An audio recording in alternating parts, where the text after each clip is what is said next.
جب ہم لوگ کہتے ہیں نا ڈھول نہ بجاؤ ماہ محرم پہ، تو ہمیں یزیدی ہونے کا لوگ تانا دیتے ہیں، اے یہ یزیدی لوگ ہیں یزیدی۔ ہم کہتے ہیں کیوں یزیدی ہو گئے ہم؟ ہاں ہمارا حال تو یہ ہے کہ ہمیں ناسبی اور خارجی اہل بیت کا ذکر سن کے ہمیں رافضی کہیں، اور آپ کو ڈھول کے لیے منع کریں تو آپ ہمیں یزیدی کہیں۔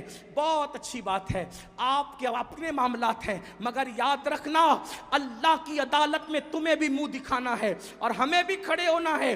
ہم حق بات کہہ جائیں گے، کیوں ڈھول بجاتے ہو محرم میں، کیوں ڈھول پیٹتے ہو محرم میں، کیوں چڑھاوے چڑھاتے ہو بتوں کی طرح معاملات کر کے، تو آپ کہیں گے محبت ہے محبت۔ ہم نے کہا کیوں محبت ہے؟ جن کی شادیوں میں ڈھول نہیں بجے ان کی شہادتوں پہ ڈھول بجاتے ہو، بے شرمو۔ آپ بتائیں مجھے، کوئی ثابت کر سکتا ہے امام حسن کے نکاح پہ ڈھول بجا، امام حسین کے نکاح پہ ڈھول بجا؟ جن کی شادیوں میں ڈھول نہیں بجے ان کی شہادت پہ ڈھول بجانے کا جگر لاتے کہاں سے ہو؟ کہا نہیں نہیں یہ عشق اور محبت ہے۔ ہم نے کہا اگر یہی عشق و محبت ہے، اگر یہی تقاضۂ محبت ہے کہ علی اکبر کے جسم کے جس دن ٹکڑے ہوئے ہوں، جس دن اللہ اکبر امام حسین کے سر کو نیزے پہ اٹھایا گیا ہو، جس دن بیویوں کی چادریں چھینی گئی ہو، اگر اسی دن ڈھول بجانا تقاضۂ محبت ہے، اللہ کسی کو وہ دن نہ دکھائے جس دن تیرے بیٹے کا ایکسیڈنٹ ہو اور تیرے بیٹے کا جوان بیٹے کا جنازہ اٹھ رہا ہو، اس وقت تو ڈھول بجانا،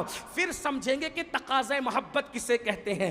تیرے جوان بیٹے کے لاشے پر تجھے ڈھول بجانے کی ہمت نہیں ہوتی، اور ہم شبیہ پیمبر کے جگر کے ٹکڑے کیے گئے، اس دن تم ڈھول بجا کر محبت کی علامت قرار دیتے ہو؟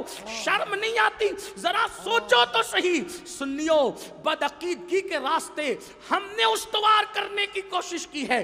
امام احمد رضا کی شان یہ ہے، انہوں نے اہل سنت کو بھی اصلاحی نظریہ پیش فرمایا اور بدعقیدوں کو بھی لگام عطا کی۔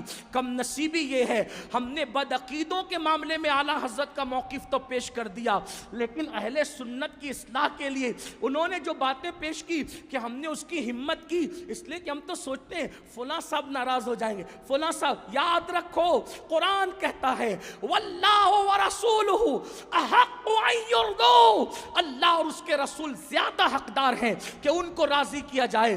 لوگ رزاق نہیں ہیں، رزاق اللہ ہے۔ اس لیے سنیوں، میری قوم کے جوانوں، امام نے جو پیغام دیا ہے اس دونوں کو سینے سے لگاؤ۔